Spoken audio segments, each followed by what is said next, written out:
പലർക്കും അറിയാത്തൊരു പ്രത്യേക കൊളസ്ട്രോൾ ഉണ്ട്. ഇത് സാധാരണ ടെസ്റ്റുകളിലൊന്നും ഒരിക്കലും കാണില്ല. എന്നാലോ ഈ കൊളസ്ട്രോൾ ഭയങ്കര ഡേഞ്ചറാണ്. ഈ കൊളസ്ട്രോളിനെ ഡോക്ടർമാർ വിളിക്കുന്ന ഒരു പേരുണ്ട്. അത് കേട്ടാൽ തന്നെ ഇതിന്റെ ഡേഞ്ചർ നമുക്ക് മനസ്സിലാവും. വിഡോ മേക്കർ എന്ന് വെച്ചാൽ വിധവകളെ ഉണ്ടാക്കുന്ന കൊളസ്ട്രോൾ. ഭർത്താവ് ചെറുപ്രായത്തിൽ മരിച്ച് വിധവകൾ ഉണ്ടാവുന്ന കൊളസ്ട്രോൾ എന്നാണ് ഇതിനെ പലരും വിളിക്കുക. ഈ കൊളസ്ട്രോളിന്റെ പേരാണ് ലൈപ്പോപ്രോട്ടീൻ എ അഥവാ LPA. ഇതൊരു ഒട്ടിപ്പിടിക്കുന്ന കൊളസ്ട്രോൾ ആണ്. ഇതൊരിക്കലും നമ്മുടെ സാധാരണ കൊളസ്ട്രോൾ ടെസ്റ്റുകളിൽ കാണൂല. ഈ കൊളസ്ട്രോളിന്റെ ഒരു പ്രത്യേകത എന്താണെന്ന് വെച്ചാൽ നമ്മൾ ജനിച്ച് വീഴുന്ന അന്ന് മുതൽ ഈ കൊളസ്ട്രോൾ ഉണ്ടായി തുടങ്ങുന്നുണ്ട്. എത്ര അപകടമാണത്! നമ്മൾ ജീവിക്കുന്നിടത്തോളം കാലം മുഴുവൻ ഈ കൊളസ്ട്രോളിന്റെ ശല്യം ഉണ്ടാവുകയും ചെയ്യും. ഏറ്റവും ഷോക്കിംഗ് ആയിട്ടുള്ള ഒരു കാര്യം എന്താണെന്ന് വെച്ചാൽ നമ്മൾ എത്ര എക്സർസൈസ് ചെയ്താലും എത്ര ഭക്ഷണം ക്രമീകരിച്ചാലും ഈ കൊളസ്ട്രോൾ നമുക്ക് കുറയ്ക്കാൻ പറ്റില്ല. ഈ കൊളസ്ട്രോൾ രക്തക്കുഴലിനകത്ത് സൂപ്പർ ഗ്ലൂ പോലെ ഒട്ടിപ്പിടിക്കും. അതുപോലെ തന്നെ ഈ കൊളസ്ട്രോൾ സാധാരണ കൊളസ്ട്രോളിനെക്കാളും 10 ഇരട്ടി നീർക്കെട്ട് ഉണ്ടാക്കുന്നുണ്ട്. മാത്രമല്ല ഈ കൊളസ്ട്രോൾ കാരണം രക്തം അമിതമായി കട്ട പിടിക്കാനുള്ള റിസ്ക്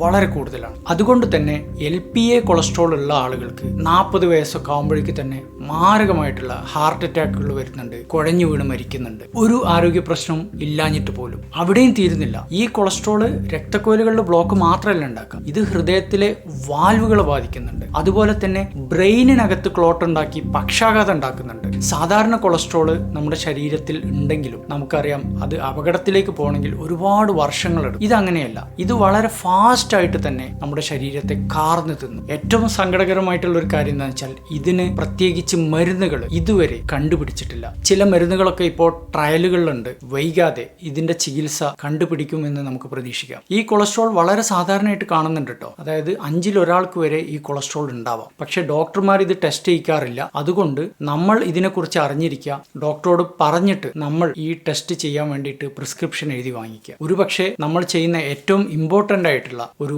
ബ്ലഡ് ടെസ്റ്റ് ഇതായി മാറിയേക്കാം. അതുകൊണ്ട് നമ്മൾ അറിഞ്ഞിരിക്കേണ്ട ഒരു പ്രധാന കാര്യം എന്താണെന്ന് വെച്ചാൽ